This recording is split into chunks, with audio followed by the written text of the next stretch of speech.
welcome back. It's time for sports. A second Jamaican athlete, Danae McFarlane, has joined the controversial Enhanced Games, which is scheduled for May this year. McFarlane joins fellow Jamaican sprinter Shakoria Wallace in signing up for the multi-sport games that will allow athletes to compete without being tested for banned drugs.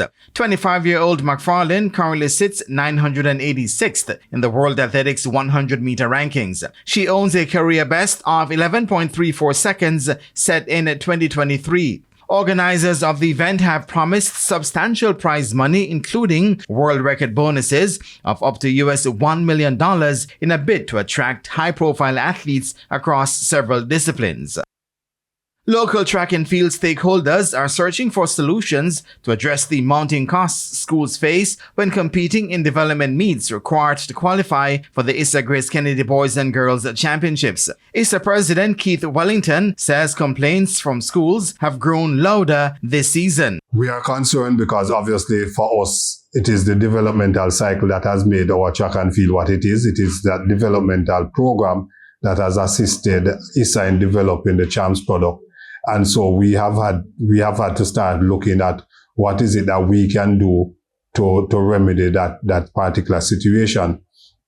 We think that a significant cost that the meet organizers are now bearing is the electronic registration process, the database that is used to collect this data, and generally, the way things go about, meet organizers go about putting in place the necessary data for a track meet.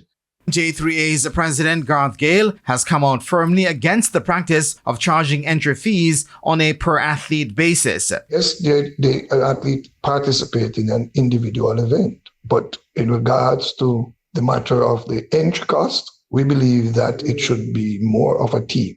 Wellington says a possible solution is now being explored. Issa will have to look at how it is that we can formulate a plan that will make it more cost-effective for our meet managers, meet organizers to stage these meets. We have to work with the J3s to get this done. And I think that the important thing, as I said, maybe things like data management, where it is the same athletes participating and registering for the various meets across the island.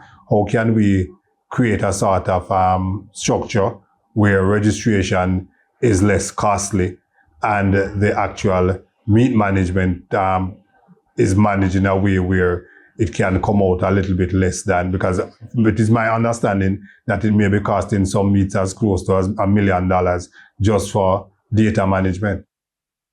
Jamaica's Under-17 Reggae girls will look to secure their first win at the CONCACAF Under-17 Women's Final Round qualifiers when they take on hosts Aruba this evening at 7 Jamaica time. The young Jamaicans had a come-from-behind 1-1 draw with Guyana's Under-17s in their opening match on Sunday. Nicolette Prendergast had found the equalizer with 5 minutes remaining in the contest for the Jamaicans. Jamaica and Guyana share the lead in Group D with 1 point each. Honduras will take on St. Vincent and the Grenadines in the other Group D contest this afternoon. And that is it for your midday sports roundup, and I am Jermaine Brown. Thank you, Jermaine, and that's the Midday News. I'm Shamela Pullen. Join us at 7 for Primetime News on behalf of the news, sports, and production teams. Good afternoon.